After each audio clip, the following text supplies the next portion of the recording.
Good morning / afternoon / evening. Before we continue my first ever journey through the Harry Potter series, just a few quick announcements. First, I wanted to say thank you to every single person that I was able to meet this PodCon weekend, whether it was at the Multitude live shows or at our panels or at the convention or just in Seattle. I had a truly amazing time and met some wonderful people, and it was so fantastic. And if you weren't there, it's okay. We're going to be uploading the audio from all of the various things we were a part of, the live show, the panels, etc. at multitude.productions. Just follow Potterless or Multitude on social media. We will tweet it out when stuff is live, but all of the goodies from PodCon will be up, don't worry. Also, a reminder that Potterless is coming to Portland in less than 1 month. On February 17th, Potterless will be doing a live show for Listen Up Portland, which is a new podcast festival, and I'm very excited about it. If you want tickets or more information, you can go to listenupportland.com. I hope to see you there. And speaking of hoping to see you somewhere, I hope to see you on Patreon, where we have new members that welcome to the team. So shout out to Catherine Moore, Marlene Mesger, Lucy Collar, Kristen Falk, Carolina Sedlachkova, Paolo Padehag, Banal Patel, Kayla Kenny, Madison Tapp, Jake Dunn, and Sarah Wheatley. A pronunciation correction for Jella Fondervecht. Shout out to Alex Surratt, who upgraded their pledge. And a huge shout out to our newest producer-level patrons, Sarah and Patrick Donovan, AlleyCat29, William Byford, Hallie Bowen, and Gloria Gillum. They joined the ranks of Leanne, Vicky, Aaron, Erica, Calvin, Sadie, Jesse, Natalie, Deborah, Clow, Alex, Frank, Marchismo, Tori, Samantha, Juan, Jenna, Kieran, Rebecca, Abid, Caitlin, Rosemarie, Jill, Marie, Lisa, Ariel, Ramina, Kamel, Anthony, Russell, Dustin, Katie, Audra, Indiana, Eleanor, Sydney, Billy, Rosanne, Micah, Andrea, Nikita, Colette, Chrissy, Shrina, Lala, Chelsea, Taylor, Lovekesh, Ali, Cassandra, Roxy, Amelia, Sean, Jeremiah, Sarah, Jesus, Ben, Rachel, Zachary, Jessica, Natalie, Arna, Brandy, Melody, Kristen, Zach, Elisa, Tiago, Daisy, Jessica, Orca, Jonathan, Joe, Isabel, Steve, Vivian, Samuel, Victoria, Elena, Takari, Darlene, Drake, James, Haley, Marino, Moster, Pinky, Hannah, Angelina, Ross, Marie, Peter, Maria, Phineas, Natalie, Hermione, Victoria, Lee, Alex, Brian, Caitlin, Cecily, Raul, Finn, Mosine, Grace, Sammy, Raul, Ingen, Mari, Brienne, Heidi, Alexandra, John, Jen, Sephron, Dusty, Noel, Tao, Hala, Emily, Michael, Robin, Rebecca, Patricia, Jane, Will, Neil, Liz, Mariah, Brandon, Vittorio, Sarah, Claire, Teal, Sina, Silje, Desiree, Rory, Gloria, and Can't I Potter? Who never get a brain freeze when eating frozen yogurt. If you want to be like one of these amazing patrons and get access to bonus episodes, my notes, exclusive merchandise, you can go to patreon.com/Potterless. And without further ado, let's get into episode 61 of Potterless, covering chapters 6 and 7 of Harry Potter and the Deathly Hallows, guest starring Sequoia Thomas from Fanatical Fics and Where to Find Them.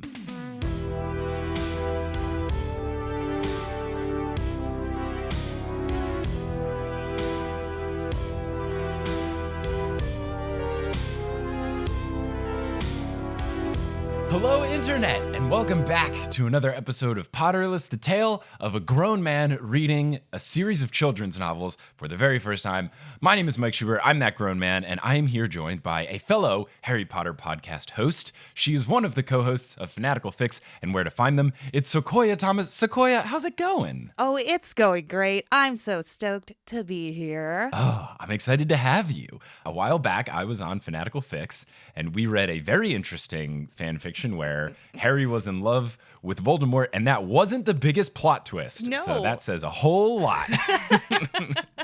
Yeah, that's one of my favorite stories that we've read just because it had the second crazy plot twist. So yeah, that was a ton of fun. So I'm excited to be here now. You've been on my podcast. I'm on your podcast. And at the time of posting this, not the time of recording, but LeakyCon will have been over, and we will have just had our panel about being a Harry Potter podcast host. So I'm sure that went super well, yes, even though did. In real time, it's not about to happen until 12 more days.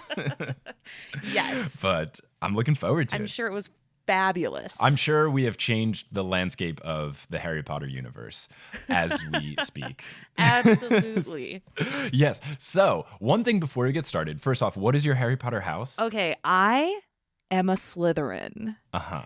And I know that that's a controversial house to be in. Only the book Slytherins, and you're not in the book, so you're probably very nice. I know you are very nice. I know you're not racist. So It's all good. Right, yeah. So I say, if we're going by the books, I'm probably a Gryffindor. But as far as, fan canon is concerned, I'm definitely, ambition first, you know? Sure. And after doing some Facebook creeping, I saw that you were a referee for real-life Quidditch. Yes. Which I support. I love Muggle Quidditch because they fix the rules, and it's so great. how was it being a Quidditch ref? That seems like a very interesting situation. It's weird because you're like refereeing your peers. Like everybody's like your age. Yeah. You know? So it's hard to like get respect from people who are like, yes, you are also 20 years old. Why should I listen to you in this context? But yeah, I did that for several years and I like managed teams and worked for a bunch of different, like I planned tournaments and did stuff. So like real life Quidditch is seriously legit. I love Book it. Quidditch is a pile of garbage. Like what is 150 points for the snitch? That is not real. That's not and real. it ends the game. Exactly. Yeah, right? So I totally get where you're coming from on Quidditch. I'm so glad that my Quidditch hatred is now finally validated by a real life Quidditch expert. I wanted to get you on the podcast, I knew, for book 7, and I was trying to wait for Quidditch chapters, but I've now learned they're not going back to school, so there's not going to be any Quidditch. So this was the closest I could get because they talk about a snitch in chapter 7. They do. We kind of got there. Yeah. Yeah, in a roundabout way, we did. Yeah, so I say we get right into it. We're going to be talking about chapters 6 and 7 in this episode, and we had some fun scrimger action later on. But first, we start with chapter 6, The Ghoul in Pajamas. Harry is still getting over Mad-Eye Moody being gone, and he wants to start working on the Horcrux thing right away to kind of take his mind off it, which I can super sympathize with when I should be like grieving or worrying about something more pressing or something that makes me sad. I'm like, I'm just going to work on something else and not have to think about this sad thing. Exactly. And like sad stuff happens to Harry like all the time. This poor child. And he's always just like, I don't know why my life is like this, but I have got to do something that feels like, you know, like he always feels like everything is his fault. So he's got to do something to fix it. Yes, which I can totally sympathize with it. Not exactly in the people that I know dying all the time department. Right. But definitely in the like fix things department. But that does come to bite me in the butt sometimes with my girlfriend, because you know how men are, always trying to fix things rather than, you know, sometimes like have feelings. So I get it. And it's also a problem. Yeah. Those silly, silly boys. So Ron says that they can't start the search until Harry turns 17 due to the trace thing. But Ron says that Hermione has some theories about the remaining Horcruxes. Harry notes that the trace ends on the 31st, so he has to stay at the Burrow for 4 days. Ron corrects him and says 5 because he has to stay 1 day extra for the wedding. I just think it's weird that they didn't put the wedding like the day before Harry's birthday. Yeah. It had to be like after the trace was broken, which was really weird. Like, you know when Harry's birthday is. You know that. I don't know if like, because what date will this actually be? It would be, because Harry's birthday is the 1st, right, of August? The 31st. The 31st of July. Yeah. So I guess the only thing is like, maybe they want the nice date of the wedding to be like, oh, August 1st is just like a nice, like pretty, easier to remember nice. Anniversary date. Yeah. I don't know. Well, the other thing, maybe, I guess this isn't a huge concern, but maybe it's a day of the week thing. And, you know, maybe Harry's birthday was on a Friday. And they want to wait till a Saturday so people don't have to take off work. Hey, how's it going? It's editing, Mike. So I did the math, and Bill and Fleur's wedding would have taken place on August 1st, 1997, which history tells me was a Friday. So they still didn't even do the right thing. Make your wedding on a Saturday, then people don't have to take that extra day off of work. Now all these people have to take a Friday off from their wizarding jobs. Bill and Fleur, come on, think of your guests. Exactly. Saturday wedding. Yeah, I don't know if this is a concern in war world, but, you know, maybe. Well, they're trying to like stay as normal as possible. You know, True. like everybody is trying to like cling to this sort of like normal life that they were living before everything's being like torn apart and everything's terrible. Yeah. You know, so yeah, Saturday wedding. There you go. Very normal. Yep.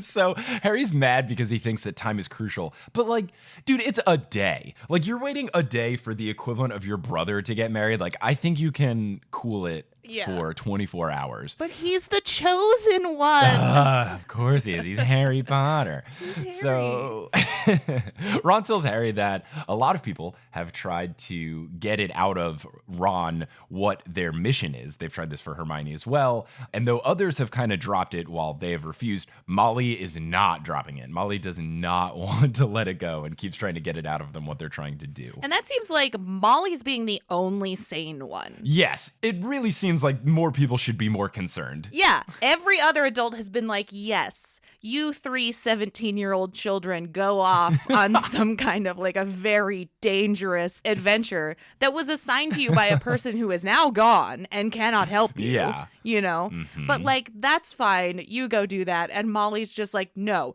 don't talk to each other. Don't look at each other. You're not leaving. You're not doing anything except what I say. Molly is phenomenal. She's great, and she's a very great mother figure for Harry because you're right. More people should be concerned. And even if they are going to leave, they should press more about what is the plan. Exactly. And maybe even if they don't tell them explicitly what the whole thing is with the Horcruxes and all of that, because Dumbledore said don't tell anyone, at least maybe they can tell them where they're going and where they are going to live and how they're going to get food and how much money are they bringing and what supplies. You know, they can ask all about their preparation aspect, even if they don't know the mission, and at least put some people at ease rather than just tell them, nope, we're going and on this secret Dumbledore mission, we can't tell you anything. Bye, everyone. Yeah, bye all the people who care about us and for whom we care. Exactly. So shortly after Ron tells Harry this, Molly presses Harry about why they're dropping out of school and what is this mission for Dumbledore. The whole conversation was starting of a ruse from helping Mrs. Weasley look for a sock that she thinks came out of Harry's rucksack. And after he won't back down, he then takes the sock and goes, and that's not mine. I don't support Puddlemere United. Ugh. Like they're the scum of the earth Quidditch team. I don't know if this is the equivalent of like Harry being a Yankees fan and Puddlemere United is a Red Sox situation where he's like, oh, gross. Because I would be offended if someone was like, oh, I think you dropped a sock and it was a Red Sox sock. I would be like, mortally offended. How dare you? Does it ever say what team Harry supports? Does he have a favorite team? I'm not entirely sure that he does. Yeah, I don't think it's ever been mentioned. Yeah, I feel like just like for Ron's sake, he'd be like, the Chudley Cannons are cool, you know. But just because Ron's and that's his the best team friend. that Ron's obsessed with. Exactly. Yeah, so maybe the Chudley Cannons and Puddlemere hate each other, and Harry doesn't want to like Puddlemere because he doesn't want to go against Ron. He doesn't want to betray his associate trust. with that. So Molly asks if he will at least help with wedding prep, and Harry says yes. So the squad is doing a ton of wedding prep, and as you mentioned, Molly separates all of them and makes it so that the three of them are never in the same room working on something. And Harry realizes Molly is definitely doing this on purpose so that they can't scheme and plan. Molly's amazing. She's great. She's so good.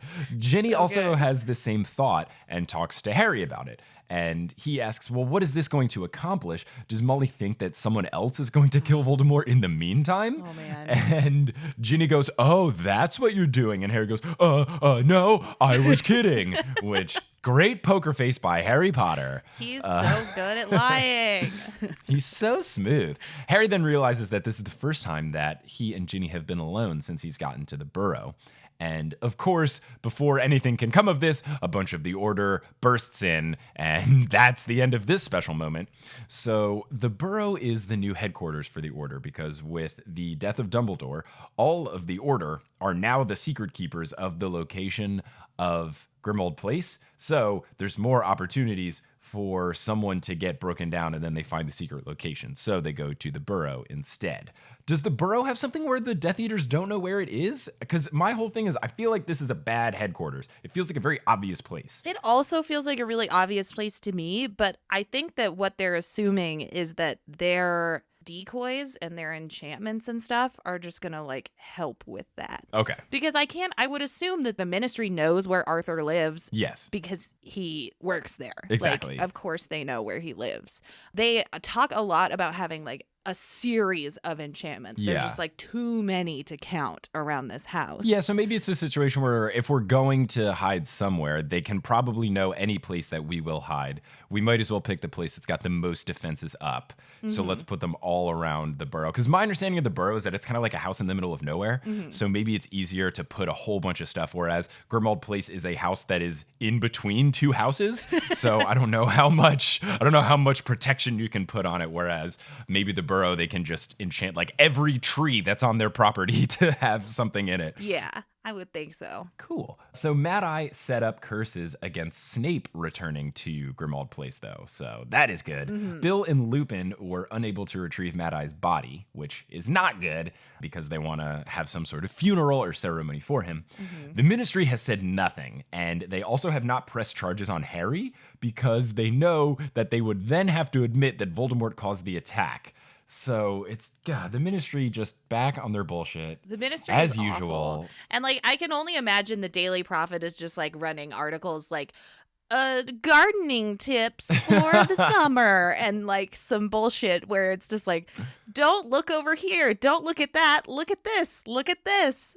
Dumbledore, he might have been a bad guy. I don't know. I can't imagine being in a situation where like a war is going on. Like, it's a full-fledged war. Yeah. And like, I can't imagine being in a real life scenario where, I don't know, like say it was like in after 2001 and we were definitely in the war with Afghanistan and Iraq and all of that. And all the newspapers were like, nothing's happening. Everything's okay. No, I don't get how you can hide that. Doesn't everyone know what's going on? Right. And it seems like, I don't know, it seems like there's probably like no more than like a few hundred or a few thousand wizards in the country. And you're just like, this has got to be, the grapevine has to have gotten this to everyone. Yeah. Like, we've all got to be aware at this point. No one is tricked. No one. So Harry thinks, why tell the public the truth? Which is a great thought. Fleur tells Harry then that they will have to disguise him for the wedding, because after people start to have champagne, she's afraid someone, heavily applying Hagrid, might let something slip. I hate her. Yeah, they're really doing Fleur dirty. Yeah. I don't know what happened where she went from being awesome and very powerful and good at magic and smart to now it's just, let's just dunk on Fleur Delacour all the time. Yeah, she's always saying some shady shit, throwing shade all the time. Yeah. All the time. Threw shade at Molly last book. Now she's throwing shade at Hagrid this book. She doesn't like Celestina Warbeck. Just hatred all over for Fleur. Ron and Molly get into a fight that I've had a million times with my mother before, where Molly wants Ron's room clean for the wedding. And Ron asks, are they getting married in my bedroom? No. So why in the name of Merlin, Saggy left and then gets cut off? Which, I don't know what his saggy left was going to be, but I'm guessing testicle. Which, it's great. This has always been my argument. My mom would always be like, Michael, you need to clean your room. Michael, you need to make your bed. We're having people over. Yo, Mom, I'm just going to close my door. Yeah. Nobody should be going into my bedroom if we're having people over. If they did, that would be super weird. Yeah. This is great. We get some like real great Ron sass in these couple of chapters here. In these two chapters, Ron really steps it up. He does. It's very good. I love I'm Ron. very excited about it.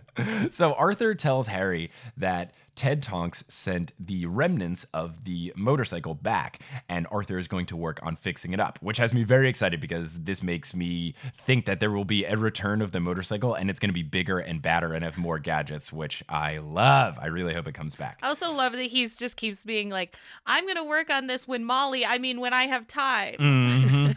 So great. Such a dad moment by Arthur there. Harry returns to the house and sees that Mrs. Weasley is gone, so he runs up to Ron's room where Ron and Hermione are talking. Ron is thinking that Mad Eye might have survived because they didn't find the body. Harry and Hermione are less confident, which makes me think that Ron is correct. Just given that when Ron says something offhand and Harry and Hermione put him down, he's usually right. So this is my guess is that maybe Mad Eye's alive, or at least did something before to hide his body.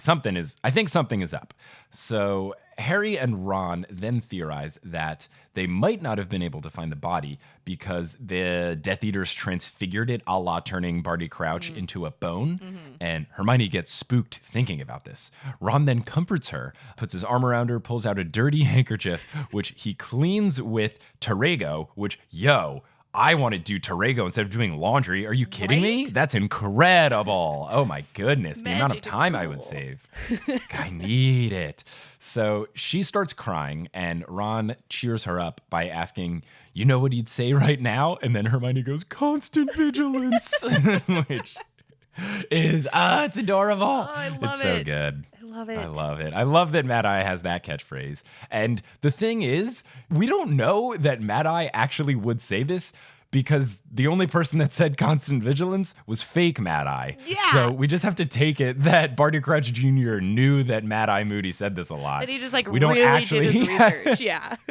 Yeah, he's just the best method actor ever. He's basically Daniel Day-Lewis of the Death Eaters. Oh, no. So Hermione continues sorting through which books they should take with them. And it just makes me think that this series would be so much simpler if it took place 5 to 10 years later, because they could just like download a bunch of ebooks to a Kindle, or save a bunch of PDFs to a laptop, or put a bunch of things on their phone. Like exactly. they have to bring a bunch of physical books with them. That is so annoying. So frustrating and heavy and cumbersome. And they're like, Not if I could do a spell to do this, or I could do a spell to do that. And then we're like, well, okay, so as a muggle, I understand that I can't do magic, but all of those books can literally just be in this one, like, 5-pound thing. Yeah. You can carry with you in your pocket. Isn't that also cool? But also, couldn't they do some sort of, and I don't know if they actually do this, can't they do some sort of shrinking charm to make them really tiny? Like, I've played Harry Potter Hogwarts Mystery, and I shrunk myself in the game. So I would imagine at least Hermione's got to know some sort of shrinking charm to turn the books into, like, the size of Tic Tacs. And then when they need to read them, they can just make them bigger. I don't know. Maybe she will shrink. Okay. Because, isn't it like Reducto or something? Something to make it smaller. Like, it's like Reducto and Engorgio or something. I don't know if they've actually done those in the book yet. And if they have, I apologize for forgetting it. But I've done those 2 spells in Harry Potter Hogwarts Mystery, so I'm basically a wizard. So Harry tries to give them the whole don't come with me talk, and Ron and Hermione shoot it down immediately. There is no discussion. They're just like, Harry, stop, we're coming with you. And that's the end of that. So they have been packing. They stole Mad Eye Moody's Polyjuice stock, and Hermione altered her parents' memories to make them think that their life ambition is to move to Australia, which they've already done. So this is her prep of her not going back to school, which just seems very intense. It is. And they're like, they're proving to Harry that, like, they're in it. Yeah, we are serious about this. We are not messing around. Yeah. So then Hermione tells Ron to show Harry what he's done, and he uses Descendo, which is a spell we've never seen before, to open a hatch in the low ceiling, and there's a ghoul in pajamas, which I get it's the title of the chapter. I'm still very confused. This has never been mentioned before, right? That Ron has a ghoul, or was it something mentioned offhand that I just am not remembering? I'm pretty sure it's mentioned offhand just because of, like, the noise that it makes. Okay. Sometimes at night it makes like a creepy ghoul noise of some kind. Okay. And so I think just you know us. We're the Weasleys. We have a ghoul in the attic. This is how we roll. Exactly. Yeah. Okay. Yeah, because Harry does then ask, that's your ghoul, isn't it? And not saying that's a ghoul. So I guess it's their pet ghoul. So as a ghoul, is it like a ghostly thing? Because in the little drawing of the chapter, it doesn't look like a ghost of sorts. No. In my brain, a ghoul is like a synonym for a ghost, so I don't know what this is supposed to look like. Well, they did mention also that they had transfigured it to look like this. Oh, okay. Yeah, so I don't know that we know actually what the ghoul is supposed to look like. I think it's probably always supposed to smell like that. But but we don't know what it actually looks like. Yeah, in the drawing of the chapter title, it's kind of like a troll-looking thing where it's like really hairy and stuff. But I don't really know. I also don't think that it really matters. So basically, the ghoul they have made to look as close to Ron as possible. It's got red hair all over, and they have it covered in pustules. And apparently, the ghoul is supposed to represent Ron having spattergroit when Ron leaves. So some sort of bad disease in the wizarding world where you get a bunch of boils all over you. The reason that they're doing this is that if they notice that Ron isn't at Hogwarts and people come to the burrow to see what's up, they can at least show them that and say, oh, Ron hasn't gone to school because he's super sick. Yeah. So that's their play there. Arthur is in on the plan. He helped Fred and George transform the ghoul. And Molly only will be on board with the plan once Ron actually leaves. She doesn't really want to come to grips with supporting this plan until they're effectively forced to do so. Right. She's really going to stick to trying to make them not leave, which... good on Molly, honestly. Yeah, exactly. That's what a mom should do, is try to keep her children safe. You are not allowed to drop out of school. Yeah, get your degree. So Hermione says that they need to decide where they are going first. And she is not sure that Godric Hallows is a good plan. And Harry again just insists that he's just got this strong, inexplicable desire to go there. And last time he had a strong, inexplicable desire is when he did the Felix Felicis with the Slughorn situation. And it worked out perfectly, so you might as well trust Harry's gut. It's not like it's some random location. It is significant, and there is a good chance that there will be either a Horcrux or some sort of clue there. So seeing that I don't think they have any fucking idea of where to start, you might as well start with some sort of significant location that is part of Harry's past, is part of Voldemort's past, and maybe there will be something there. I think it's a good plan because, like, where else are they going to go? Right. And, like, the thing about it is like, even if Harry's gut feeling is taking them into danger or a trap or whatever, it's better than sitting around and doing nothing. Like, maybe you'll get information from, like, having to fight something. Maybe something's there protecting something. You know, there's just, like, all sorts of different ways that it could go wrong. But at the same time, like, why not? Yeah. What are you going to get out of it? Maybe you'll get something out of it. Exactly. And the only other thing that I can think, which I have been really pushing for, is go to Hogwarts and talk to the Dumbledore painting. I don't know why they're not doing this. This seems like a really good plan. It's baffling me. It's boggling my mind. Right? But if they don't talk to the Dumbledore painting at some point in this book, I will be so upset because it seems like such a easy slap in the face thing. Right. He at least can help them with something, but I don't know. We will have to see. So Hermione brings up the chance that Voldemort will be keeping watch of Godric's Hollow, which Harry hadn't considered, which seems really dumb. How did you not think of this, Harry? Come on. It's a significant location in Voldemort's past where he failed to murder you. You don't think he did some sort of shit to that location? Right? Come on, dude. Yeah, Harry's just like, he's very emotional. Yeah. And he just like has a lot of feelings, and his feelings are like, oh, I have a feeling that I should go to this place, but he doesn't really think about it. He just like has a lot of feelings. Yep. He's just a big old ball of emotions. He's a glass case of emotions, if you will. Exactly.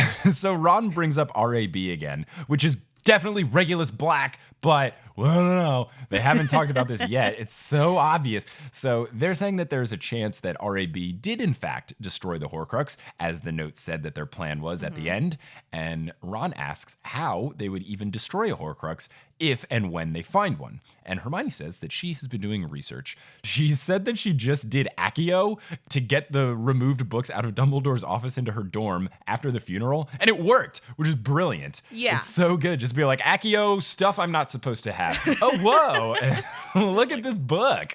Worth a try. Yeah. One of these books is called Secrets of the Darkest Art, which gives full instructions on how to make a Horcrux. And Hermione thinks that this is the book that Voldemort used because, as we learned in the past, these were books that existed in the Hogwarts library, and then Dumbledore hid them in his office. So with Dumbledore dead, they're not hidden anymore. She can take them, so she thinks this is the actual book that Tom Riddle used. And Hermione says that after looking into it, Voldemort making 6 Horcruxes is even harder to comprehend, just because looking at how difficult it is to make a Horcrux and how harmful it is for the person making them, Hermione is just shocked that the dude actually went through with it and did it. Right. So, super intense stuff by Tom Riddle. Yeah. Ron asks if there's a way to put yourself back together. Hermione says yes, but it's very painful, and the only way to do it is through remorse. So, Voldemort's not doing that shit. Yeah, like, nope. bye, not happening. Count that out for sure. Ron asks if it mentions destroying Horcruxes, and Hermione also says yes, and that Harry using the Fang was one of the foolproof ways to do it. Ron then says, oh, well, lucky we've got such a large supply of basilisk fangs then, which, yes, Ron is becoming on par with Ginny and Fred and George now, which I love. Yes. I want every Weasley to be sassy except for Percy. He can go away and never come back, and I don't want to ever read his name again. Hermione corrects and says it doesn't have to be a basilisk fang. It has to be something so destructive that the Horcrux can't repair itself. She cites that the only antidote to basilisk venom is phoenix tears, which is very rare, so that qualifies as being destructive enough. But Hermione notes that that's the problem. Few things are as destructive as basilisk venom, and those that are dangerous to carry, which makes sense. So I don't know what else is on par with basilisk venom. I'm sure we'll learn about it. I don't know exactly what Dumbledore was doing with the burnt hand, because we didn't actually learn what was causing his hand to burn, right? Right. We just learned that it was burned because of it. Yeah. So my theory is that it's some sort of powerful spell that is maybe like some really intense fire thing. Maybe it's the golden flames that Harry flew out of his wand and he didn't know what they were. But my theory is that it's some sort of spell that makes some intense flamethrower, and you have to put the Horcrux really close so he like burned his hand doing it. So I don't know if this is something that Harry will do, but that's the only other thing that I can think of that we've learned is maybe as strong as basilisk venom. I guess love. So love is really powerful. I don't know if that can destroy a Horcrux, but the only thing that we've seen to be really powerful is basilisk venom and love. So Ron asks why the soul can't just move to a new object, and Hermione says that because a Horcrux is the opposite of a human. She gives the example of using a sword against Ron. So if she just shanked Ron with a sword, his soul would stay intact, even though his body wouldn't. But a Horcrux is the exact opposite, where it needs the container to survive. So if you break the thing holding it, you break the soul part inside of it. I really do appreciate this whole interaction, though, because Ron, unlike Harry Potter, asks all of the questions that need to be answered, whereas Harry, throughout the entire series, just goes, oh, okay, yeah, whatever, and never asks people anything, where Ron is like, okay, wait, but what about this? And what about this? And what about this? And I get that this is happening so that the reader understands how everything works, but I'm so glad that Ron actually asks questions, because Harry never does. Harry just, like, stumbles upon stuff. He's just like, oh, yes, this basilisk fang, it is next to me, therefore. It's like he doesn't even have to ask questions. Yeah. Either someone else will ask the question, or it will just happen to be next to him. I do like that Harry had the thought of regretting not asking Dumbledore a lot of questions, because if he would have, so many things would have been cleared up. But you're right. He just kind of lets things fall into place and hopes that answers find their way into his lap without him seeking them out. So I very much appreciate Ron here. Harry wonders how Dumbledore destroyed the ring. Again, he is reminded of how little he actually asked Dumbledore and regrets it. Good. You should feel that way. Mrs. Weasley then bursts in, saying that more wedding prep is needed to be done. Ron just wants the wedding to be over so they can stop doing chores. Harry says, yeah, then we'll have nothing to do except find Horcruxes. It'll be like a holiday, won't it? Oh my God. So good. So the next morning, the Delacours arrive, and it's 2 days before the wedding, since the little sister Gabrielle is a bridesmaid and she can't travel alone. This goes on forever. There's all this like weird back and forth about the Delacours that ultimately is pointless. I don't know why we had to learn about them for 2 chapters. I don't care about the Delacour family. But we do learn that Charlie is going to be Bill's best man, meaning that Charlie will be in this book finally. Oh my goodness. I was reading this chapter and it came on that part and I was like, oh man, Mike is going to be so stoked. Charlie's here and he's great. I was very excited. He's here. But you know how long he's here for? 3/4 of a page, which is bullshit. So we've waited 3 damn books for Charlie to come back, and we get 3 paragraphs. So I'm at least excited that he was back. Very disappointed that it was such a short stint. So the Delacours show up. My favorite part is when like the little 11-year-old Vila girl is like making eyes at Harry, and Ginny's just like, yeah. Excuse me? You small child, away Back with off. you. Just because you're kind of pretty, but you're also 11 or however old she is. I don't want to mess up her age because people will get so mad, but she is young. She's very young. So then Molly talks about the final preps needing to be taken and that there's a bunch of protective charms that need to be done and that it's kind of hard to do so. And Harry kind of feels guilty about this because he realizes that all of this protection is because of him and because he's staying at the Burrow and because he will be at the wedding. All right, Pass Mike, why don't you go get a glass of water because it's time for Wingardium Leviosa.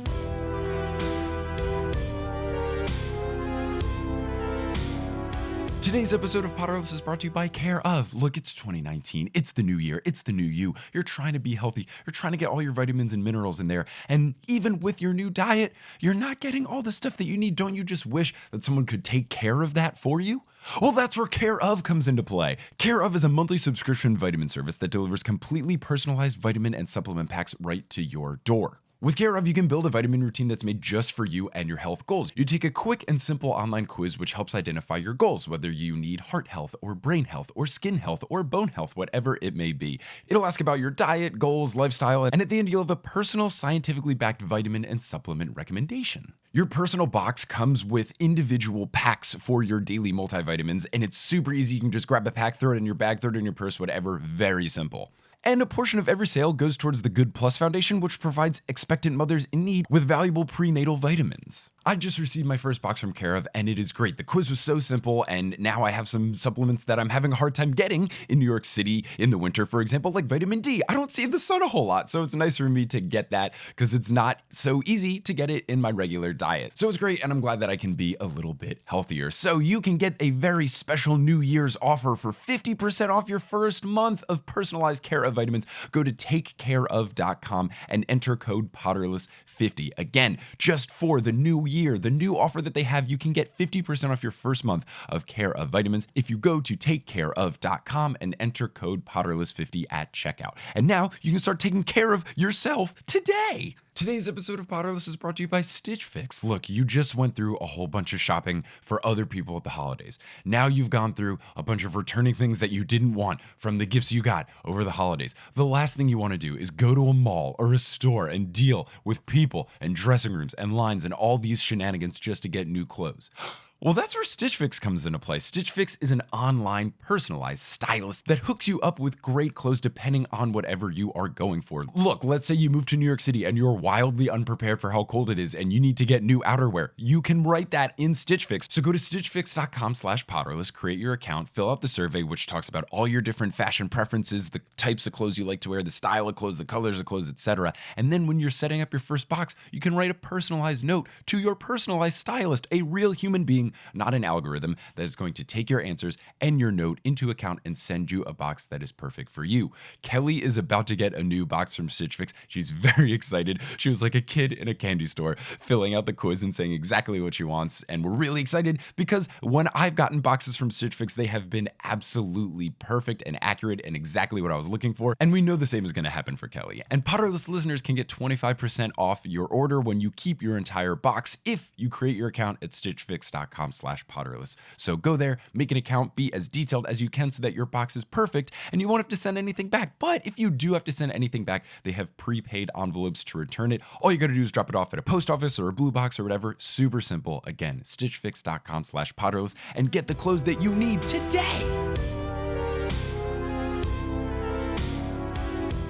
So that's the end of chapter 6, and then we get into chapter 7, The Will of Albus Dumbledore, which, great title. I was very excited. It was something I didn't even process, but was very excited to learn about. So the chapter begins with Harry having a weird dream, and of course, Ron waking him up before he can realize exactly what it is. Right. The dream was him walking along a mountain road, seeking a man who held the answer to his problem. And that's all we got, but more on that later, apparently. The scar on Harry's forehead is really hurting a bunch, though, so this makes me think that this is one of those dreams where it's actually the eyesight of Voldemort. Right. So Ron tells Harry that he kept murmuring Grigorovich in his sleep, which that's not a name we've heard yet, right? That hasn't been mentioned so far. Okay. I mean, maybe very briefly once that you're really not expected to remember. Okay, cool. I'm just making sure it's not anything that I'm missing that's important. I'm sure we will learn more about him in about 10 chapters. So neither of them know who it is. Harry's thought is that Voldemort is seeking him out, though. Harry thinks that Voldemort is abroad looking for him, as the scenery did not look like Britain. Yeah. So Harry thinks that the name sounds familiar, and Ron asks, oh, is it because of Quidditch? Are you thinking of Dragomir Gorgovich, a chaser who transferred to the Chudley Cannons for a record fee 2 years ago? So basically like Neymar, someone that was traded for a lot of money. And Harry says, no, it's not that. Ron then just drops it, wishes him a happy birthday, which Harry forgot about. He says, oh yeah, right, I'm 17. Like, Voldemort is very distracting. I get it, but your birthday is extremely significant for lots of things going on, Harry, so you would think you might remember. Yeah. So Harry tries to accio his glasses, which at first, I don't know why he was doing this. It's only a couple feet away, and it feels really cool. It pokes him in the eye, and Ron goes, slick. And my first thought was, oh, maybe he's just doing this because he's lazy / if I was a wizard, I would do this all the time. But then I was like, oh, right. It's because he can actually do magic now, and he just wants any excuse to do spells. But at first I was like, okay, Harry's being lazy. Great. Why are we learning about this, J.K. Rowling? It's very exciting. Yeah. He's just like, yes, I am going to do nothing for the rest of the day. I will lay here. I will make everything. I will summon everything to me. I'm going to apparate down the hallway instead of walking. I'm doing all the magic. Oh, yeah. So Harry just starts moving stuff around the attic with magic because he can now. So just to like get it out of his system. Harry then tries tying his shoes with magic. He makes a knot that's nearly impossible to undo. Ron then says, I do your fly by your hand though, which is great. But there's a bit of a problem because the book says that Ron sniggered, which, again, can we not use the word sniggered? It is one letter away from being really bad. Yeah. I don't know if people in the UK actually say this word, but just say snickered. It's the same thing and doesn't sound like a big old racist word. Right. I don't get the insistence on using words like this and ejaculate and grope. Can we just not? Can we please just not? Yeah, no. But aside from J.K. Rowling using problematic words, Ron is killing it, and he is continuing to kill it. I'm very much enjoying new Sassy Ron. I just like, Harry like looks down at his fly like, wait, is my fly down? So I can't tell if Ron was like trying to make him look or if Ron was like, literally though, from experience, you should really not do that. I'm going to go with that theory that Ron tried to do it once and had a interesting injury. But also as a man who wears, or anyone that wears pants with a fly, it's not just a dude problem. Anytime flies are mentioned at all, my first instinct is to look down and make sure that my fly isn't undone. Like anytime I'm wearing pants, even if I know that they're zipped up, if someone mentions any sort of zipper, my brain is like, you gotta look, you gotta check, you gotta make sure. So Ron gives Harry Potter his present, which is a book titled 12 Failsafe Ways to Charm Witches, which I don't know if this is a useful book or is this pretty much just like a, hey, here's how to pick up chicks book? What the feeling I get from it is like, it's very like instructional and very like, mostly like, here's how to like talk to another human being in a nice way. Talk to them. Ask them about their family situation. Pull out chairs for them. Open the door. Exactly. Like, here's how to treat other humans. Good job. You did it. Are you socially awkward and you don't know how to interact with people? Here's the book for you, which honestly, Harry could probably use. Probably. Harry goes downstairs and Mrs. Weasley says happy birthday.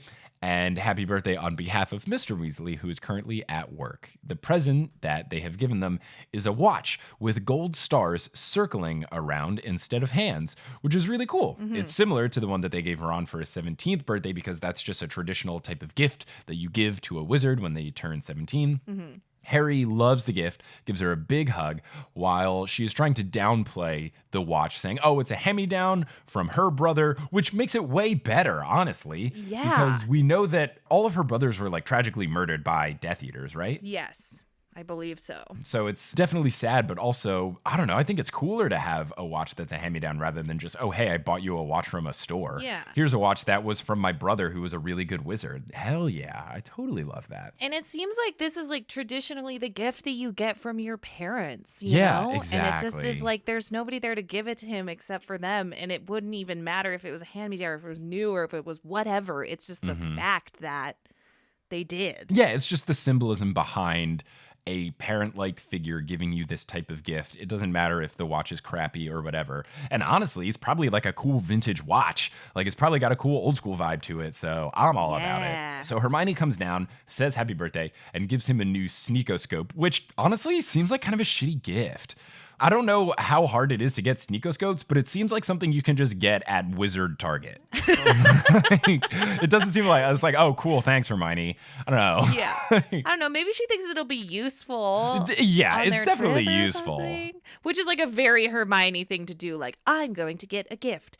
Let's see, what would be the most useful item for our journey? You know? Like, Definitely. So Harry gets an enchanted razor from Bill and Fleur. He gets chocolate from the Delacours, and he gets a bunch of wizarding wheezes from Fred and George, which I love. So good. Glad that they are just giving him, oh, what should we get Harry? Oh, I don't know, just grab him something from the store. Okay, great. yeah.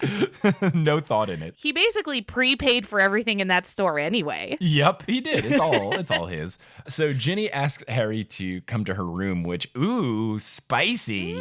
She says happy birthday, and Harry says, yeah, thanks. She says that she didn't know what to get him, but she wanted to give him something to remember her by in case he met a Vila along the way. So going back to that little Vila girl trying to step on her turf. Yeah. Harry says, well, I think dating opportunities will be slim. And Ginny says, well, that's the silver lining that I've been looking for, which is very cute. And then they start just licking each other's faces.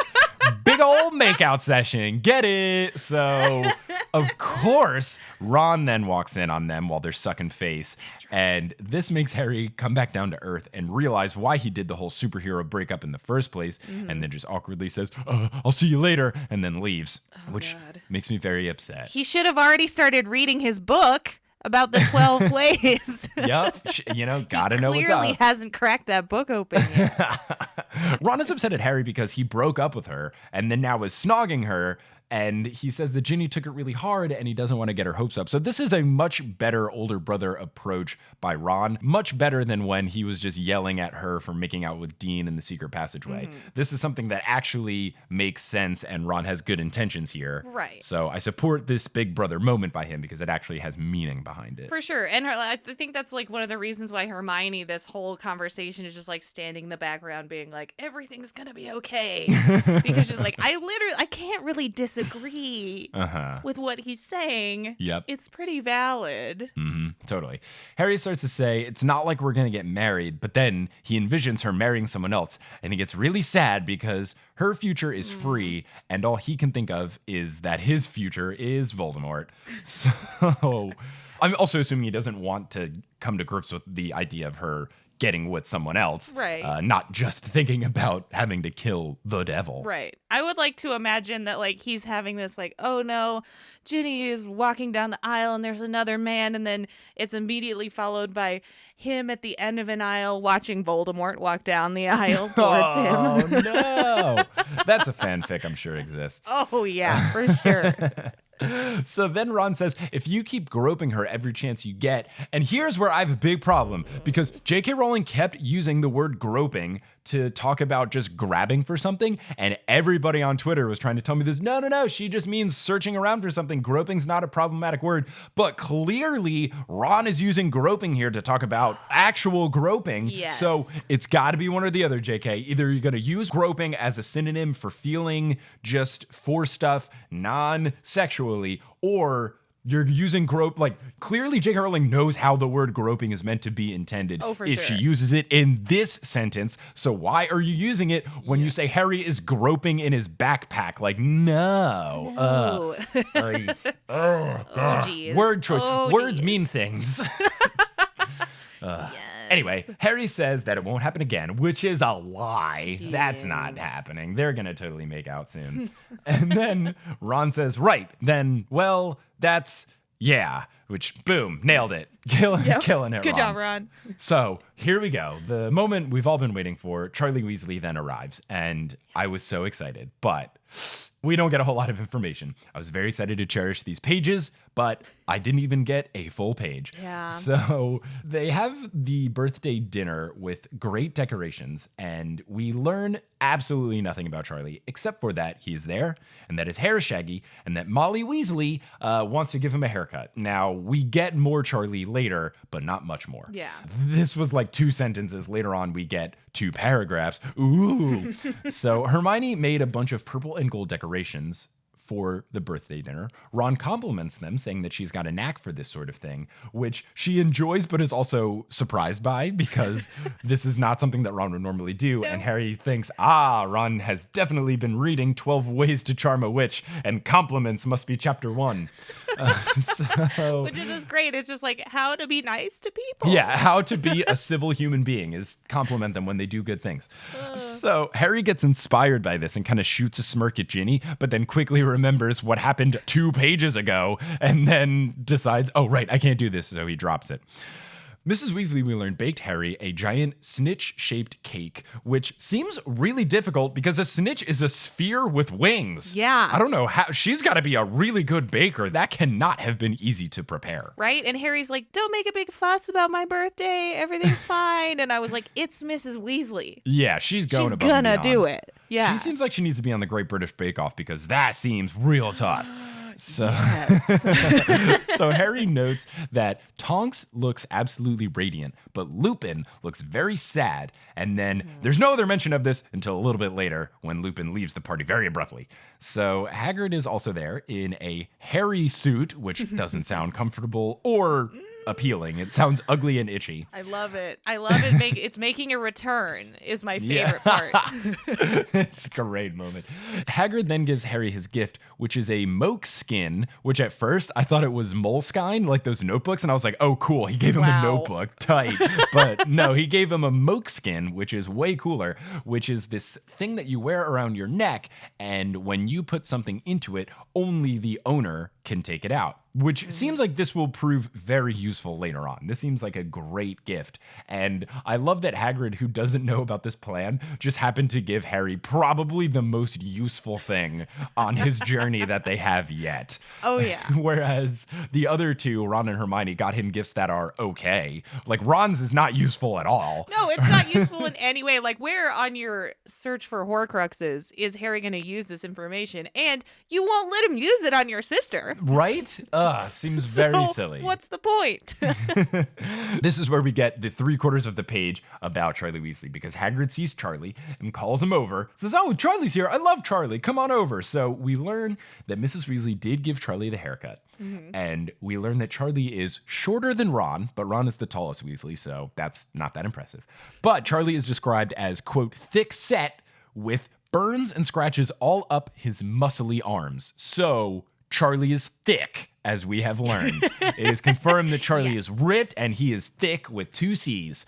So Hagrid asks about Norbert, and Charlie laughs, saying that they call her Norberta now because Norberta is a girl. Yeah. Hagrid is very surprised, and Hermione asks, how can you tell? And Charlie says that they are more vicious, which I love. Yes. I love when predatorial animals are more vicious when they're the ladies, kind of like how lady lions do all of the hunting and male lions don't do shit. Yes, I love it. It's so good. I love it. So Charlie says that he wishes Mr. Weasley was home because Molly is getting antsy, and that's all we hear from Charlie. So the only things we've learned about him is that he doesn't like his hair cut short, he's ripped as hell, and he's worried about his mom being too antsy, and that is it. He told us one fun fact about dragons, which is not enough. I'm very disappointed. I hope he makes a comeback. I hope this is not the only bit of Charlie Weasley in this book, because he's the best Weasley, and I don't know why we refuse to learn about him.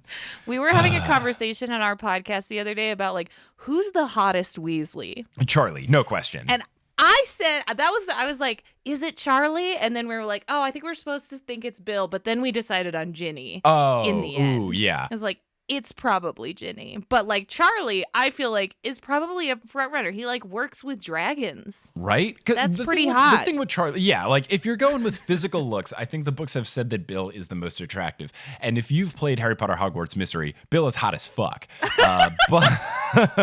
But Bill now, at least I guess he's 90s cool, but he like ponytail, dragon fang earring, like not a good look. Charlie, who at least has to look similar to the Weasleys, who have been described as generally attractive. Like Ginny's supposed to be one of the hottest girls in school. Yeah. And I think Fred and George are probably good looking dudes. And we know that Bill is hot. So like Charlie's at least got the genes to be attractive of his own regard. But then you take into the fact that he's ripped as hell. And you take into the fact that he's got the coolest job and has cool scars from it. Like his job is the equivalent of like a dude that, I don't know, drives like a big old motorcycle or something where it's like, oh, wow, tell me about blah, blah, blah. So he's got something where girls would be like, oh, dragons, wow. So it's gotta be Charlie. He's lived abroad. Like he lives in Romania. So he's traveled the world, I'm sure. He's the best catch. But Ginny is also fantastic and super duper sassy. We clearly just have not learned enough about Charlie, which is breaks my heart. So Mrs. Weasley is about to say, let's just start the dinner without Arthur, when they see a flash of light in the form of a weasel, which is a Patronus from Arthur. I like that Arthur Weasley has a weasel Patronus. Right. And it warns that the minister is coming with him. Here's my question. Is that how Patronuses work? Can you do that? I thought their whole thing was that they fight Dementors. I didn't know you could send secret messages. I feel like that happens multiple times in this book where like all of a sudden there's something that you thought you understood and it all of a sudden has like this brand new purpose. Oh yeah, like we learned about the whole snitch thing with the first touch enchantment, which we'll cover in a little bit. Exactly. So it's just like another one of those things where you just have to be like, okay. Sure. I guess that's what that does now. Yeah. Seems kind of silly, but also this seems like if you can do this, why was this not used at the Quidditch World Cup when Molly was worried sick and thought all of her family members were going to die? Send a Patronus saying like, we're okay. You know, it's one of these things where I get that adding stuff later on is fine. But when you go back and you think of some of the earlier books, like this could have really helped in a lot of different situations. But yeah, absolutely. Whatever. The other thing that this made me realize is that Harry's birthday is going to be ruined because Scrimgeour's going to show up. And spoiler alert, it does. Because Scrimgeour fucking sucks. So Lupin then says, we shouldn't be here, Harry. I'm sorry. I'll explain another time. And he takes Tonks with him. They hop over the fence and then they leave. So very confusing, but clearly the minister and Lupin are not friends. There is something bad going on there. Arthur and Rufus then arrive. Rufus apologizes for being a gate crasher at the party. And I don't know if this is a British term. Have you ever heard of the phrase gate crashing rather than just crashing a party? I haven't. Okay, well then for that, we're going to turn to our lovely segment with our UK correspondent, Dottie James. And now it is time for British Quandaries with UK correspondent, Dottie James. Gate crashing is a very everyday term for just turning up where you're not invited. So gate crashing a wedding, gate crashing a party, gate crashing someone's, I don't know, date.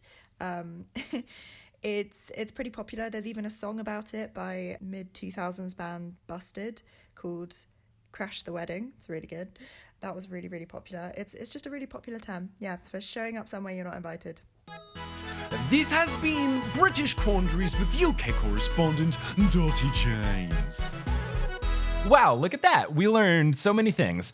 Rufus Scrimgeour requires a private word with the squad, and they fear that he has learned about them wanting to skip. But it is not. So he wants to talk to them individually, wants to talk with Ron first, and they refuse, saying, no, you're going to talk to all of us at the same time or none of us. Right. Which is great. I love it. It's totally valid. This guy is A, super sketchy, and Slimy. B, like, what would the Minister of Magic have to do with, like, truancy? When is the Minister of Magic, like, personally involved? And also, what would he have to do with Ron Weasley alone? We cannot trust Ron alone, as we learn in a page. Yeah. So we learn that the reason that Scrimgeour is here is because he is going to give the three of them stuff that Albus Dumbledore left in his will. So they are shocked and excited at first, But they quickly realize it's been a damn month since Dumbledore died, and they are upset, thinking, what has been going on? Why has this been taking so long? Have you just been going through this stuff the whole time?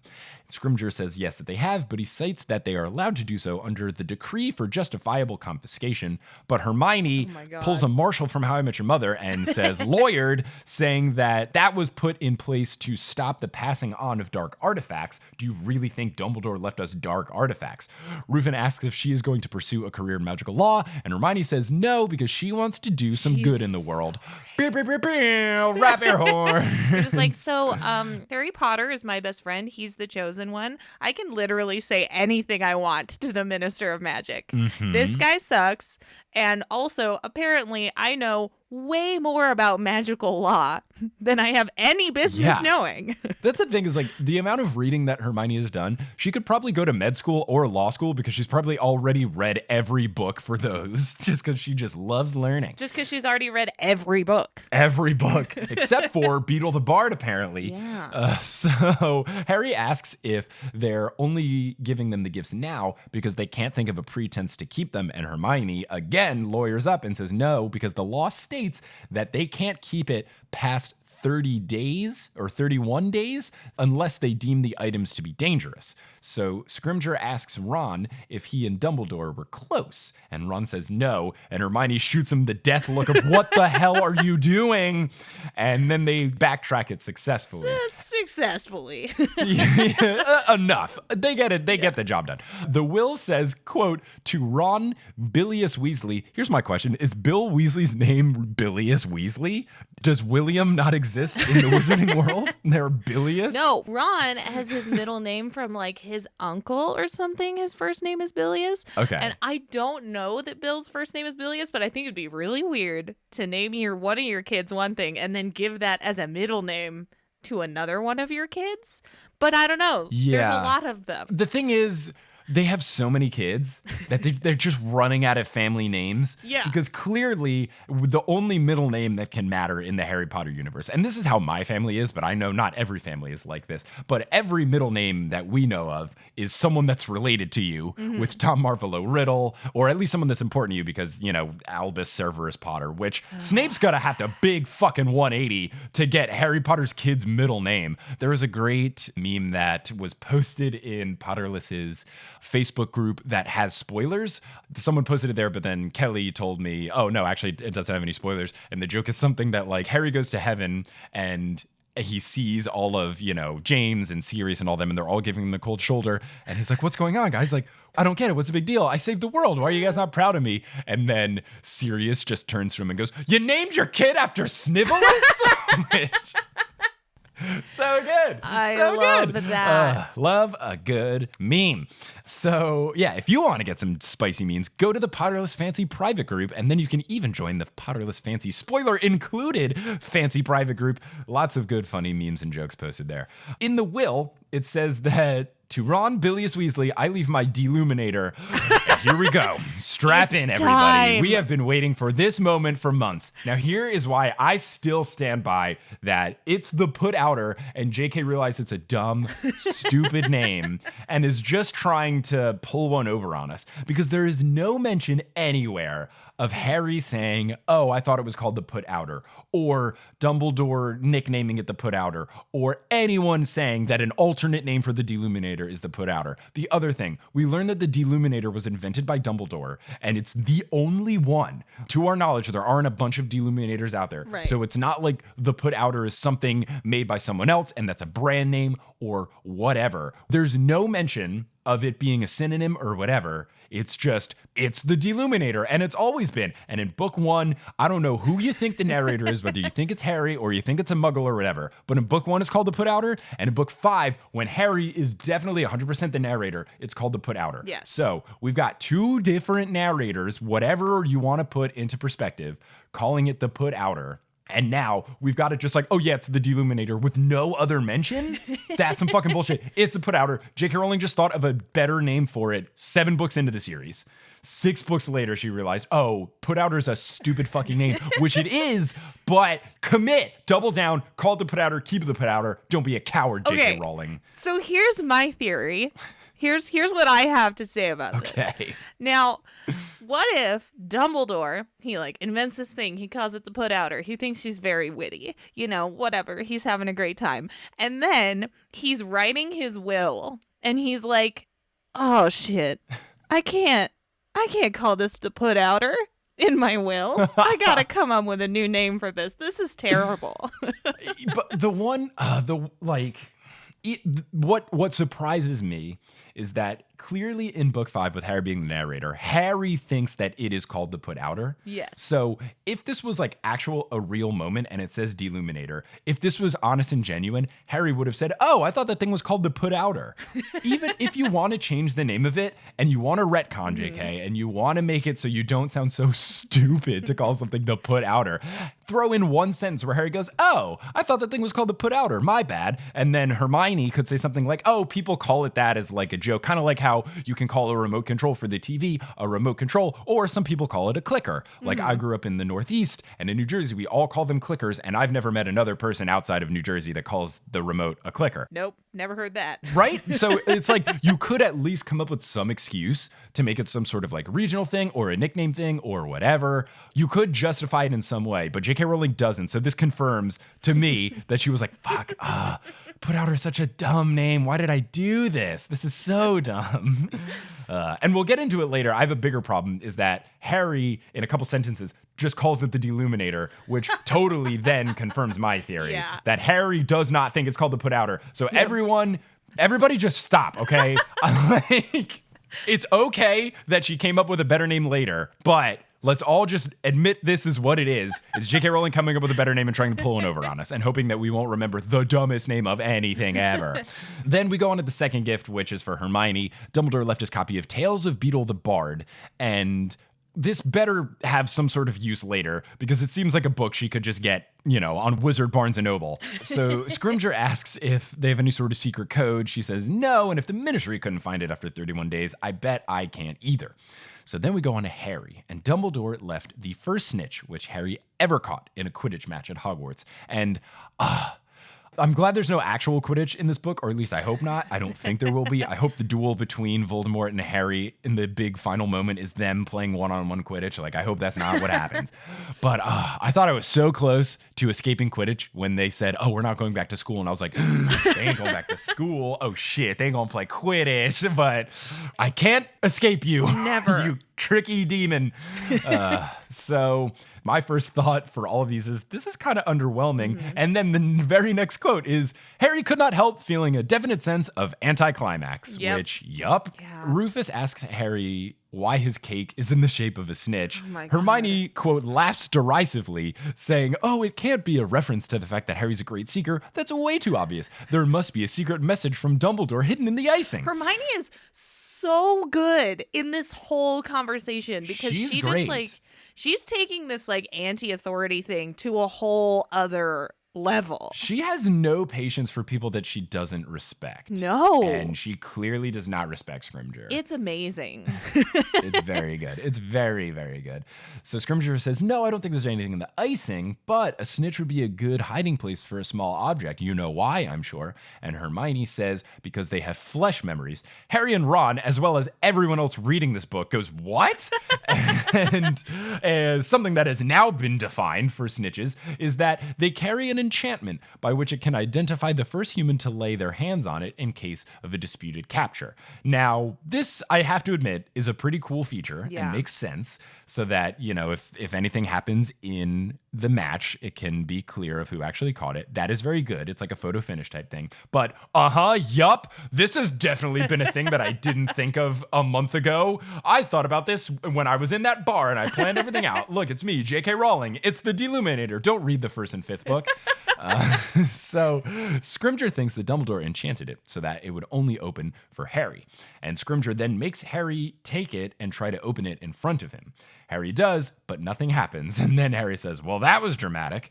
Dumbledore then left Harry one more item. It's the sword of Godric Gryffindor, aka Gilbert Gottfried. And hell yeah, this is a good gift. Finally, something useful.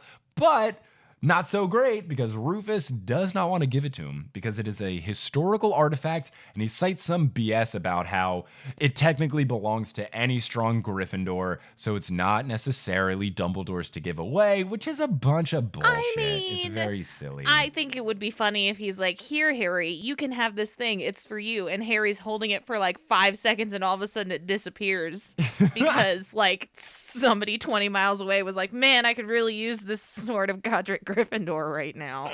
Or it turns into a Horcrux or whatever it is, because it still might be a Horcrux. So Scrimgeour asks why Dumbledore would want to give it to him, and then Harry says, I don't know, maybe Dumbledore thought it would look good on my wall? Scrimgeour says, this is not a joke. I think that Dumbledore gave it to you so that you can use it to defeat Voldemort. And why is he saying this like it's a bad thing? Yeah. Does Scrimgeour not want Voldemort gone? I get that he doesn't want to admit that Voldemort is back, but he knows Voldemort is back. And if Harry can use something to murder Voldemort, this is not bad. Like, this is okay. I don't get why Scrimgeour thinks this is a problem. Scrimgeour is like clearly freaking out because we've established that he's been locked in his office alone for like a long time. Yeah, he's having some serious issues. And he's like, if I let this child kill Voldemort, this band of 17-year-olds go out and destroy Voldemort, and I'm sitting in this giant ministry full of people who are very quickly becoming not my people anymore. Yup. That makes me look real bad. Yeah. He's just very concerned with his own image, I guess. But I think getting rid of Voldemort would be great. So maybe give Harry the damn sword. Yeah, let's do that. Harry says, oh, has anyone tried sticking a sword in Voldemort? Maybe the Ministry should put some people onto that instead of wasting their time stripping down Deluminators. Here's my problem. Harry very casually just calls it a Deluminator and doesn't call it a put-outer. So that throws out the theory that it's just Harry's nickname for it. So I have busted this myth. It's J.K. Rowling just trying to just pull one over on us. You're not getting it past me, J.K. Rowling. So he says maybe they shouldn't be wasting their time stripping down Deluminators or covering up breakups from Azkaban. Shots fired. Harry then goes on a rant about how this is not how Scrimgeour should be choosing to use his time while people are dying. And then Scrimgeour pulls out his wand on Harry and shoves it into his chest, which burns his shirt. And Harry is very surprised by this, as are Ron and Hermione. And then Scrimgeour goes on and basically just threatens Harry Potter and then ends it with saying, you know, I'm not Dumbledore and you can't say this kind of thing to me. I'm not going to let your problems go by the wayside. Like, I'm going to call things out, blah, blah, blah. It's time you learn some respect. And then Harry hits him with, it's time you earned it. Boom. Oh, hey.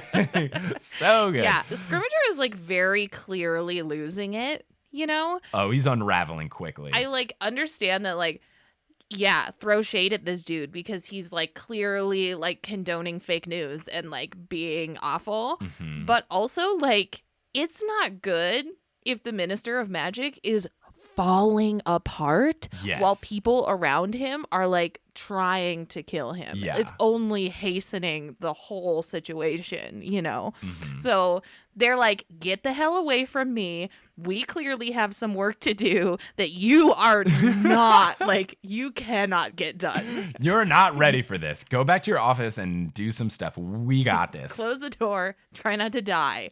We are going to go save some people. So Mr. and Mrs. Weasley rush in because they heard some commotion.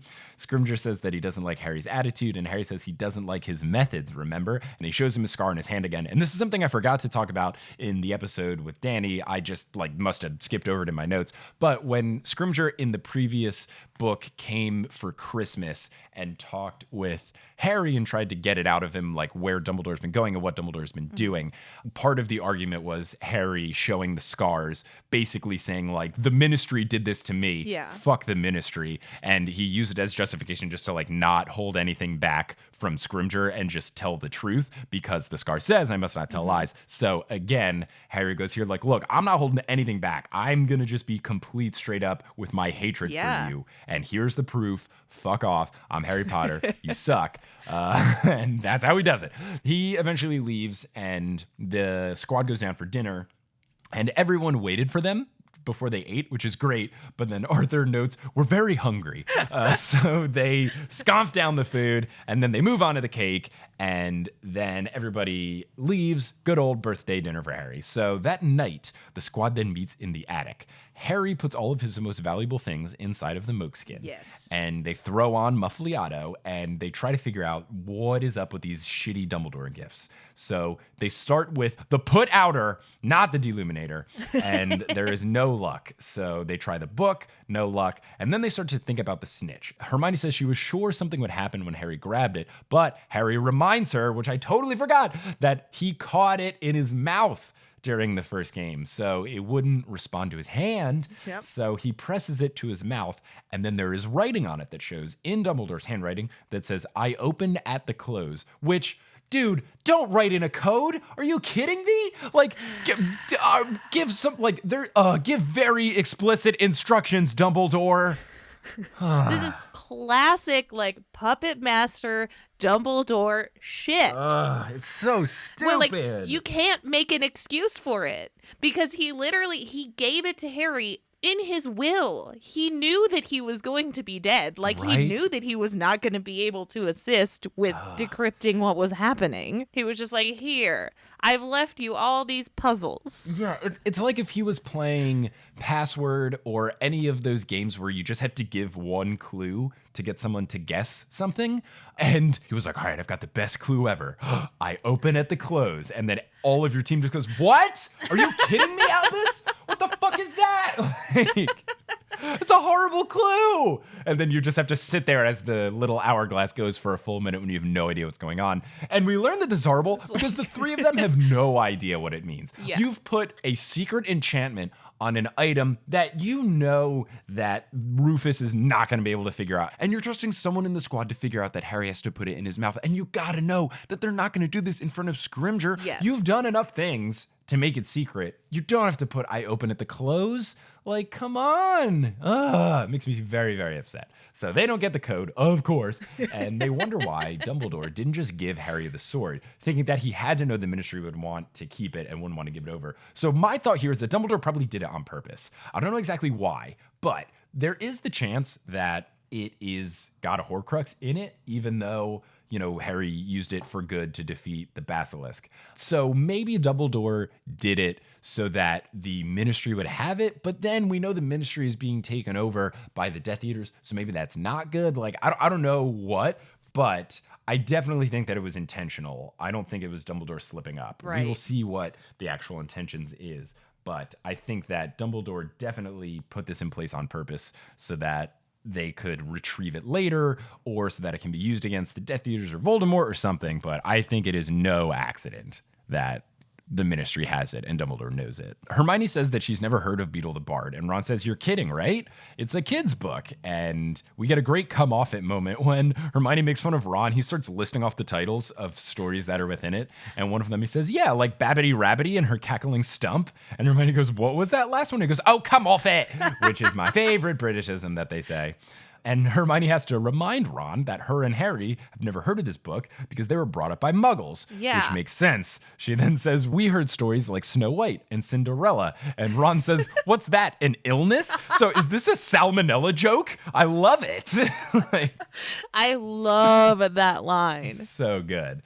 So good. So they hear a crack downstairs, and Ron thinks it's just Charlie trying to regrow his hair now that Molly is asleep. So we got another Charlie sentence, thank goodness, but not from Charlie himself. No. I hope we get more of him later. Hermione says that they should go to bed. They shouldn't oversleep. And then Ron says, yeah, a brutal triple murder by the bridegroom's mother might put a bit of a damper on the wedding. Ron is absolutely killing it. Yes. And he turns off the lights with the put outer, not the Deluminator. Yes. And that is the end of chapter 7, and that is the end of this episode of Potterless. What? So Sequoia, how do you feel about these 2 chapters of Deathly Hallows? Deathly Hallows is my favorite book. Cool. Okay, which good. is like, it's not a controversial opinion. It's just that, like, most people, it's not their favorite book. No, it's not like you picked the second book. That would be, if anyone said their favorite book is Chamber of Secrets, I would be confused. But yeah, I think like most popular favorite book is probably the 6th. At least from what I've heard. I think it's probably most people have said 6, then the next most people have said 3, yeah. and then I think 7 is 3rd place. So it's not super hot take, but it's not the most obvious. Exactly, yeah. I love this book. I love these 2 chapters because As a person with a deep history of fan fiction, I love myself some good ships, and Ron Hermione is like my OTP. I'm so glad they ended up together. It's so good. We get some such like good nuggets of them in this, where he's just like trying really hard, and she's like, "What is happening?" Which is just like really fun. So I love these 2 chapters. I am really excited to see like you figure out what all of these things they've been left by Dumbledore are about, because that's really, really fun. Yeah, it seemed like these chapters had a lot of little hints and stuff that is going to become more impactful later. Yes. And this seems like a lot of stuff where it's a lot of setting up. So I wouldn't be surprised if this episode in particular, people listening are doing a lot of like, oh, like yelling at whatever they're listening to the podcast. I'm like, like wanting to tell me exactly what it is. So I thank had to you keep a lot for inside. not giving. Yeah. Yeah, I gotta say, thank you so much for not giving anything away. I feel like I learned nothing spoilery from this episode, which is good because it seems like it could have been very easy for you to give something away. So thank you so much. And yeah, so thanks for being on. You want to talk a little bit about Fanatical Fics for people to listen to? It's a very fun podcast that I guested on once. Yeah, so my podcast is Fanatical Fics and Where to Find Them. It is a Harry Potter fanfiction podcast that I co-host with one of my best friends, Kim. What we do is we take fanfiction. One of us will read it to the other one who hasn't heard it before. So we do sort of like a live reaction. We try to predict what's going to happen in the fanfictions, which is really fun. Yeah. And then we always leave the end of the episode with a recommendation of a fan fiction we really, really enjoyed for people to read. So we have this whole list of recommendations going as well. And we just like, we love fan fiction and we want to, support it. And yeah, and they're not always erotic, right? It's just any type of fan fiction. Okay, so yes, Potterotica's got the erotic stuff on lockdown. Exactly. If you want fan fiction that maybe is a little more safe for listening, you get Fanatical Fics. Yeah, we definitely, let them keep their lane and we've got ours. So yeah, any kind of fan fiction we do, a lot of humor-based stuff. A lot of the stuff we read is just like really funny and fun and lighthearted, Yeah, it's really fun, and I'm excited once I finish the books to listen to a lot more, just so that I don't get any accidental spoilers along the way. So, Sequoia, again, thank you so much for joining, and listeners, thank you so much for listening, and until next time, as they say in the wizarding world of Harry Potter, before they cut the first slice of snitch-shaped cake, a wizard on! If you think I'm funny with words and stuff, you should see how funny I can be with pictures and videos. Potterless is on Instagram, and I post some very goofy posts as well as very silly stories, giving a little bit of behind the scenes stuff every now and then. You can check that out at instagram.com/potterlesspodcast. Potterless was created by Mick Schubert. It is hosted by Mick Schubert. It is edited by Mick Schubert. It is produced by Mick Schubert, as well as Leanne Davis, Vicky Garcia, Aaron Johnson, Erica and Calvin Bauer, Sadie Baer, Jesse Horgan, Natalie Klobuchar, Deborah Wilkins, Klaus Serlopu, Alex Stark, Rebecca Adamick, Frank Chiodo, Marchismo, Tori Larsick, Samantha Rose, Juan Sanfilio, Jenna Dowsett, Kieran Webb, Abita Med, Caitlin Jordan Pontillo, Rosemary Dodge, Jill Boulay, Marie Lisa C. Keen, Ariel Bird, Romina Rivadeneira, Pinky Pan, Camille Dock, Anthony Bonarigo, Russell Dunk, Dustin Mullen-Cooch, Katie Rogers, Audra, Indiana Mercer, Eleanor Curlin, Sydney Cawthorn, Billy Hinton, Rossane Batamana, Micah Cole, Andrea Franz, Nikita Power, Colette Smith, Kirsty Hutton, Srini Unadcat, Walla Palmer, Chelsea Green, Taylor Armstead, Lovekesh Longer, Ali Madsen, Cassandra Aponte, Roxy Caius, Amelia Krause, Sean Montag, Jeremiah E. Hurd, Sarah Nink, Jesus J. Morales, Ben Silver, Rachel Guthrie, Zachary Pulido, Jessica Ann, Natalie Jung, Arna Goodna-Daughter, Brandy Baldonado, Melody McGinnis, Kristen Chavez, Zach Ross, Klein, Elisa Figueroa, Diego Costa, Daisy Carton, Sauter, Jessica Jacob, Orchid Grower, Jonathan Foy, Joe Harrison, Isabel, Steve Trelaw, Vivian Santos, Samuel Miner, Victoria Renee, Elena, Takaria Ront, Darlene Ruiz, Drake Perez, James Stepp, Haley Hastings, Marino, Moster, Hannah Shepard, Angelina Withred, Ross Marie Heise, Peter Bemis, Maria Vega, Phineas Ebner, Natalie Lozano, Hermione Hoff, Victoria Julian Lee, Ganji Singh, Alex Bisholta, Brian Williams, Caitlin Sullivan, Cecily Togball, Raul Avila, Finn Stuckey, Mosin Sadiqui, Grace Riggle, Sammy Curtis, Arul Pineda, Ingan Oddsdaughter, Mary Wynn, Brian Wingate, Heidi Stoll, Alexandra Consulver, John Kotker, Jen and Juice, Sephron Baez, Dusty Nickeram, Noel Baselet, Tao, Hala O'Keefe, Emily Tyrell, Michael Russell, Robin Fernandez, Rebecca Shumway, Patricia Cologne, Aaron Rapp, Jane Lance, Will Barrington, Neil Fournier, Harper Caldwell, Liz Bigelow, Maria Noah, Brandon Pickens, Vittorio Nicoletta, Sarah Enslin, Teal, Sina Schutzeberg, Silje Brunstad Rodmansony, Desiree Korf, Rory Collier, Gloria Gillum, Sarah and Patrick Donovan, Alley Cat 29, William Byford, Hallie Bowen, and Can't I Potter?